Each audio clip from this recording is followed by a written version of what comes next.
set, we're a go. We're a go. Well, welcome back to the podcast, Savor the Burn, ladies and gentlemen, theys and thems. I'm your host / co-host, Jonathan. It's been a week, but it actually seems a little bit longer. Mm-hmm. I don't know why, but... A lot of stuff goes on during the week. And the other voice you're hearing is W2, also known as Wayne. He's a hell of a guy.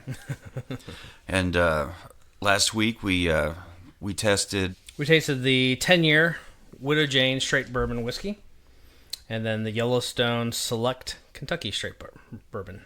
And that Yellowstone Select Kentucky Straight Bourbon, I remember it had a great smell. There was banana, vanilla, some kind of spice in there happening. And then when I tasted it, it was a wow because it was way different, I think, tasting than it smelled. Mm-hmm. But it was very interesting. And yeah, that Yellowstone Select had a dash of rye spice with banana. Mm-hmm. And then dried cherries, caramel, and the licorice. Mm-hmm. Licorice. And I'm a fan of rye. Some are, some aren't. Whatever. It's all good. But yeah, I'm a fan of rye. So I don't remember tasting the rye so much in that one. I didn't either. But this week we've got a couple more that we're going to try out, and they're both Scotch. We've got a Compass Box, the Peat Monster, which is a blended malt whiskey.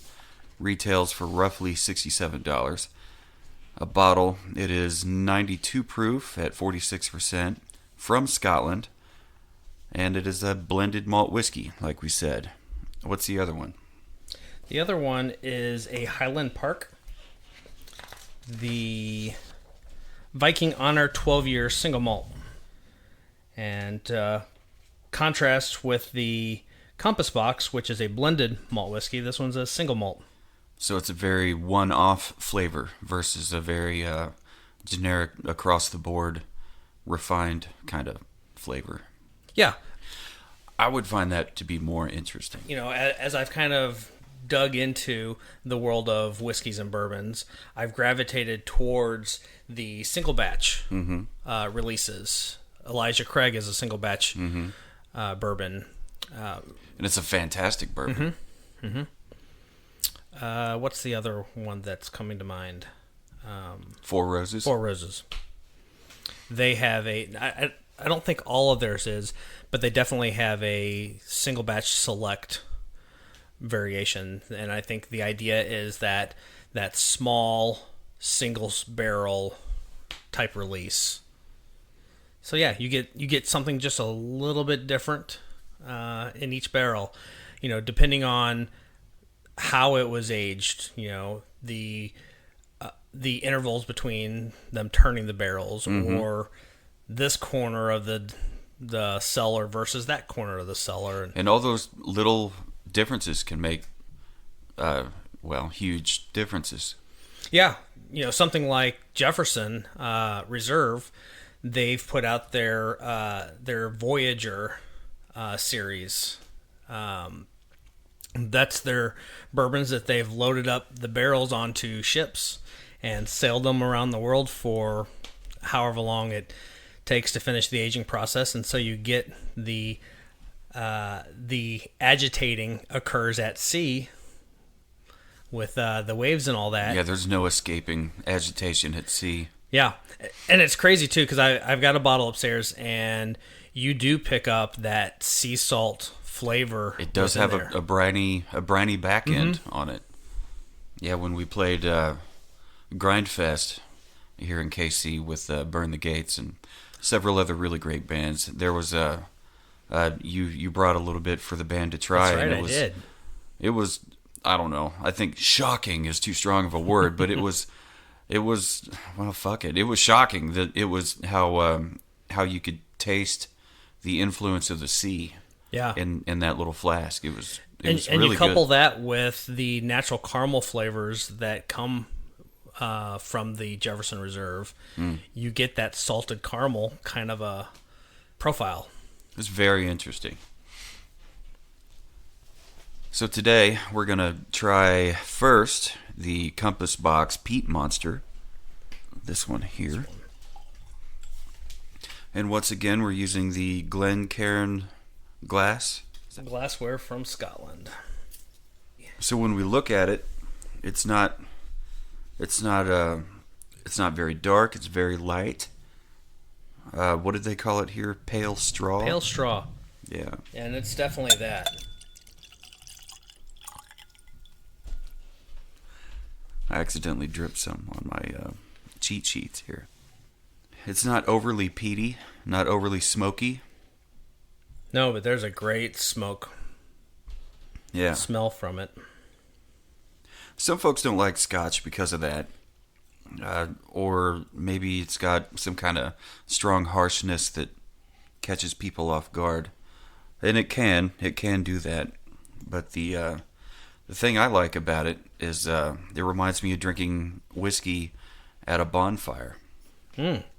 Smells incredible. Yeah, it's got a real nice aroma to it. I'm going to give it a little taste here. I'm picking up definitely that salty, briny, maybe a salted butter. The tasting notes say coastal aromas. I think that probably speaks to the salt.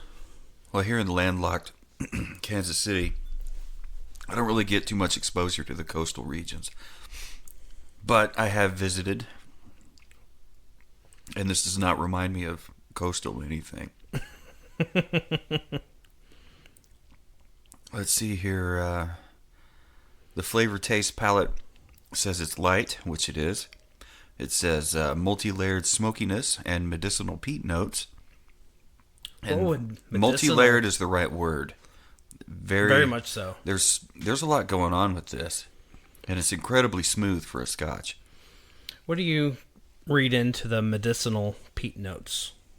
Medicinal, man, I don't know. Like, I mean, I guess yeah. I could see, it does have kind of that medicine cabinet kind of a right.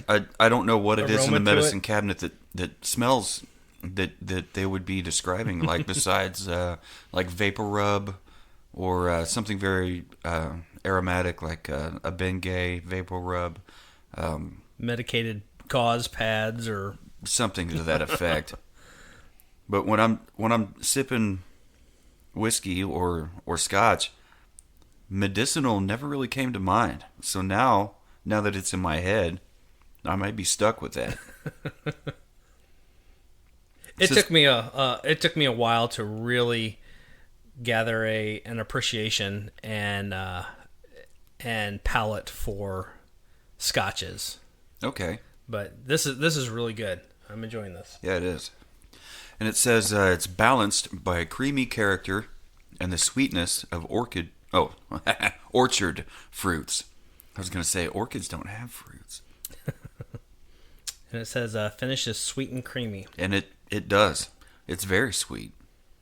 I mean, it's not sweet like like a flavored kind of whiskey or liqueur like what was the one I was asking about earlier? Screwball. That's like liquid syrup, peanut butter syrup, if there is such a thing. This is not like that, of That's course. a little bit different of a drinking experience. It's sweet in the way that whiskeys and scotches can be, but it smells amazing, and it tastes, well, even better. I'm going to jump right into a story.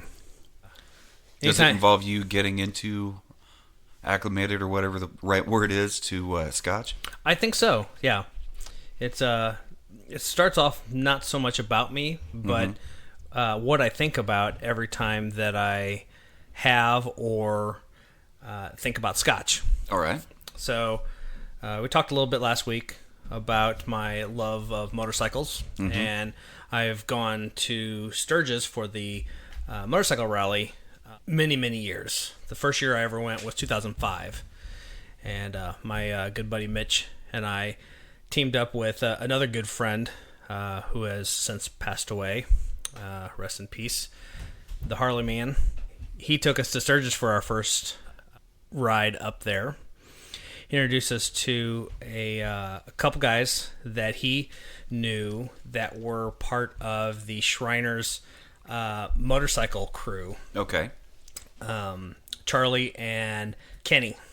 And Kenny rode a beautiful, beautiful Dyna lowrider. But in the Shriner Circus, he did a lot of the stunt stuff. And he actually had a full big ultra classic dresser bike. But that particular year, he had his little Dyna lowrider. And one night, sitting around the campfire, it was still early evening, so the sun was still out in that. And the campground that we went to, obviously, like I said, it was our first time there. But this particular crew of people had not only stayed at this campground many, many years previous, they camped in the same spot every year they came up. They got to know the owners of the campgrounds, and they set that particular spot aside from them every time that they'd come up. So there was a tree, side story, tree there that had scorch marks top to bottom. It had been struck by lightning twice. Oh, wow. Same spot, same tree, struck by lightning twice. One of the times, and both times, was during a Sturgis bike rally week that they were present for. And one of the times, apparently, one of the crew that was there at the time was sitting on a metal fold-out table that was leaned up against the tree. Oh, no. When the lightning hit, and it came down the tree and lit up the table. No one was seriously hurt, but I was told that there was some dancing that I bet. took place. But anyway, back to the story. Kenny loves Scotch, and the entire week we were there, we always saw him when we were back at camp, sitting in his fold-out chair with a big flask of Scotch that he brought, and then he always had he'd keep a bottle of water, and then keep just about an inch or so of water in there, put some Scotch in there, and he just kind of nursed on that the whole time. And one particular night at camp, we pretty much had been in camp for quite a while, and he was just feeling his Scotch. And just random, out of the blue, he jumps up out of his chair and walks over and gets on his bike. And we're kind of looking around like, what's Kenny doing? And where we were camped at there was a little hill right behind our campground, maybe about an 8-foot, 9-foot elevation, and then a big, big open field. And he jumped on his bike, and he rode his bike down to this field, and we're kind of watching him, and he proceeds in the middle of this field to start doing donuts and figure eights. And every time he would get real sharp and he's not on gravel, he's not on the road, he's in a field, I'd say 8, 10, almost a foot of grass in the field. But he's doing these figure eights, and every time he'd just fall right on over the bike, him tumbling off of there. And I remember in his lowrider? On his Dyna lowrider. Man. Remember, he's out in the field, so the bike actually, not a scuff on it. It actually was fine, because with the grass and all that. Right. Nice cushion. But the first couple times he'd fall over, our instinct was, we got to jump up and go help him. Yeah. Oh, shit. And Charlie and Donnie both were like, nope, just let him go. Just let Okay. him go. And we sat there and we watched him, and he kept doing this and kept falling off the bike. But he kept doing it until he completed the figure eight. For whatever reason, he was feeling it and wanted to take advantage of this open field. And yeah, every time I think about Scotch, I think about Kenny. Doing figure eights in the wild wilderness in a big grass field. My first experience with Scotch was at work. We had I had a coworker named Francisco, and he had always talked about this whiskey. It's got to be Chivas Regal. It's the best thing ever. And he got it. He brought it in, and we had a drink after hours, of course. And we had a drink, and it was so harsh and it was so awful. Like, we both looked at each other like, what were we thinking? It was pretty bad. I don't know if that's just because I had unrefined taste or whatever, but I'm pretty sure it's a Scotch. And it was just it caught us both off guard about how awful we thought it was. I think cheap Scotch is pretty awful. Is it cheap? I don't remember it being cheap. I remember maybe I bought it. I don't know. I have no idea. It's been a long time. Long time. But it was neither one of us liked it very much. So I think I probably stayed away from most, if not all, Scotch for another 10 years or so. That would be why I don't even bother with the Johnny Walker Red Label, because it's a little too green. Huh. Okay. I've tried the black and the blue label. Blue label's fantastic. I was gonna say black is okay. Blue is really smooth. The black label, I didn't really see what was so special about it. Right. But blue, even though it's expensive, this bottle was like $200. It was definitely good. I liked it. And I still have some of it. So this Compass Box Peat Monster says, is this the background of it here, the story? Yeah, this was just a little bit of a background on Compass Box that came off the site. And you got it directly from the site. So it's a credible source. It says here the year was 2000 when John Glaser started the Compass Box Whisky Company in his kitchen. An American in the UK, he used to work for a large distiller before he thought, why not do Scotch whiskey differently and bring back the old model of the Scotch whiskey blending house? He committed himself to blending boutique Scotch whiskies. But how did they go from kitchen to blending room in London with more than a dozen employees, you might ask? Not by compromising any quality, that's for sure. Sourcing only the best oak from the Vosges in France and the woods of Missouri. Hey, I know that state. Making your own custom casks and seeking only the best casks from the very best distilleries ought to do it. Oh, and unlike mass-produced whiskeys, they are careful not to overdo it on the number of components in their blends. Drinking this, in retrospect, I can appreciate that because it was not overly complicated with a bunch of different flavor notes. It was they stuck to the KISS principle, the keep it simple, stupid principle, not the band. Right. Love God. We already talked about that, though. Yeah, I can appreciate that by keeping it simple. It kept the flavor, to me, taste more honest and representative of what a good Scotch is and should be. And it goes on here to say that their Peat Monster has been around for a while, but this wild beast got a makeover in 2019, just in time for the pandemic. The new recipe includes older and more elegant Islay malts. This means you will be delighted to discover coastal flavors, and some of that smokiness will be combined with driftwood fire and more medicinal peat notes. There's that medicinal thing. But wait, there's also orchard fruits and rich cask-derived creaminess to balance all that smoke. I'm getting all that, but I'm still just not picking up the orchid fruits. Well, see, I messed you up and said orchid earlier. It's orchard fruits. Orchard. Yeah. Did I say orchard this time, or did I say orchid again? I think you said orchid again. God bless America.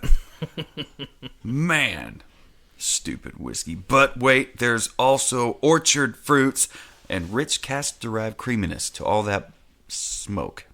To balance all that smoke. This blended malt is matured in first refill casks from the Kaol, and what in the hell words are these? Where'd you find these? Lafargue Distilleries. Yes, they make a great Scotch. Do they? Yes. Okay. And custom French oak, and that's another thing with the French oak. I don't know that I could spot the difference between a French or an English or an American oak. The taste. So hopefully, as this goes on, we can take this to a place that could put all that in a flight, and we could try each one and somehow be able to discern that in the future.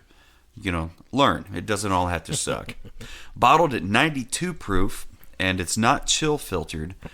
It's not such a monstrosity after all, it says here. In fact, we wouldn't mind running into this monster late at night. I don't find it to be such a monster. I do find it to be maybe so a monster in its simplicity and its greatness in taste. I've read on several different Scotches and whiskeys lately that talk about the not chill filtered aspect of it. And I'm kind of curious to do a little bit of research as to what does that mean versus a chilled filtered. Right. What are the different filtration processes? And what does that do to the profile? Mm-hmm. I know Gentleman Jack, an offering from Jack Daniels, which I scoff at Jack Daniels, but their Gentleman Jack is it's filtered twice. Or it's run through charcoal twice, and it mellows it out even more, and I really enjoy it. So I wonder now if it's chill filtered or if it's heated in some way. I'm guessing it would have to be normal filtration would have to involve some sort of heat if this is touting chill filtered. And this isn't the first one we've tried. Last week we tried one that said something about chill filtration in the notes. I remember talking about that last week. So if this is going to be a reoccurring theme, maybe I've got some more homework to do. And speaking of homework, you did a lot of homework on peat and the introduction of the peat flavoring and what it is and where it comes from. Yeah, I knew that peat was the source of a lot of the smoke flavor and aroma that you get in your scotches, but I really wasn't sure what the heck is peat. Right, and how does it get into the flavor? Peat, back in whatever century that would have been, I think you said 14th century. 14th came to mind, but I'm not sure if that's right or not. It might have been around longer than that. Peat was a source of fuel for heating their homes, cooking their meals.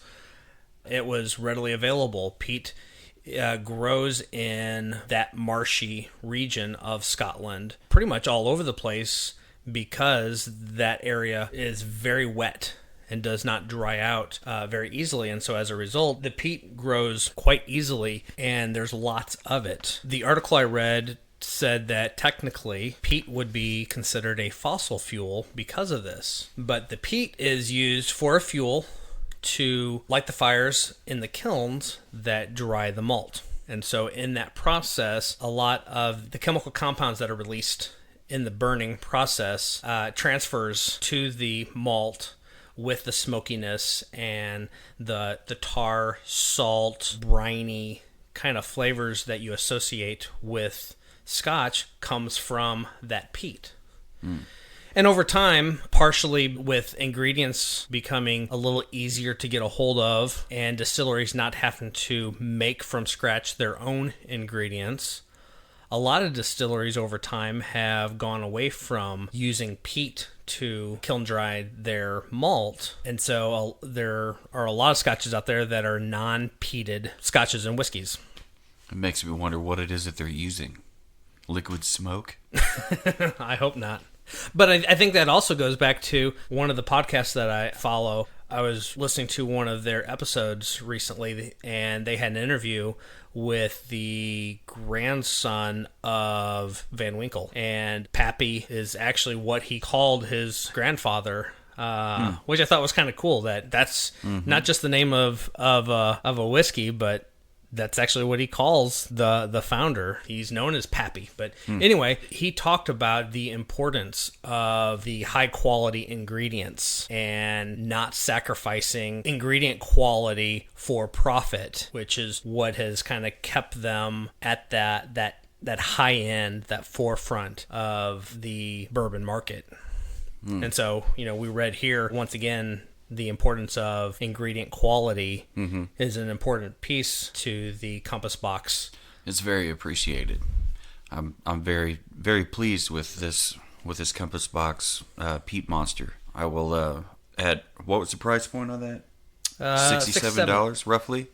I mean, depending on what market you can find it, $67 for a Scotch as tasty as this, I would say it's worth every penny. And we don't have the full bottle in front of us or pictures of it, but yeah, definitely look it up and check it out. All the bottles that I've seen from them have absolutely beautiful labels. We talked a little bit last week with that Von Payne bottle. Yeah, we were blown away just by the design. Being drawn in by a kick-ass label or cool bottle or whatever. The marketing aspect of it helps. And, sometimes you find yourself buying something that may or may not live up to what the expectation is. Yeah, I did that with the Slipknot whiskey, the number 9, and I don't regret it. With the Blackened, the Metallica American Straight whiskey, it's not. I don't think it's the best, but it's definitely not the worst. It's not the worst whiskey I've ever had. But just the idea of how the Blackened is agitated through sound waves by blasting Metallica music at it, just naturally through sound waves, just it agitates the barrels and ages it. I think that's a really cool concept. The first time I heard about that, I laughed out loud and just scoffed. I was just like, right, what a very Lars thing to do. What a gimmick.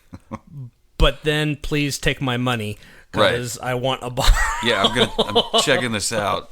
But, as time's gone on, and I got a bottle, and I've had several drinks of it, and I've thought about it. It's actually, I think it's a pretty genius thing, and it's very, very gimmicky that they're aging it to the sweet sounds of Metallica, but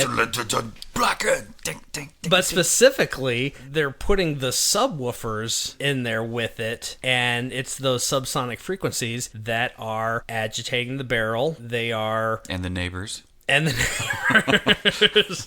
But it's shaking all that char loose and flavoring it, versus having someone down there, methodically turning the barrel to do the same thing. And I would think that potentially, if the ingredients are right and everything is in alignment, I would think that process has the potential of doing better for the outcome, the overall flavor of it. I completely agree with you, though. I definitely was not the worst whiskey I've had. Not the best whiskey, but I think it's also a great whiskey that works well when it's blended in a cocktail. Okay. It makes a great whiskey sour. I think I would like to try that sometime. I may have to get another bottle of that Blackened, and just to have so I can try it again, because I don't remember if it was really oaky. I don't remember really anything about the flavor of it.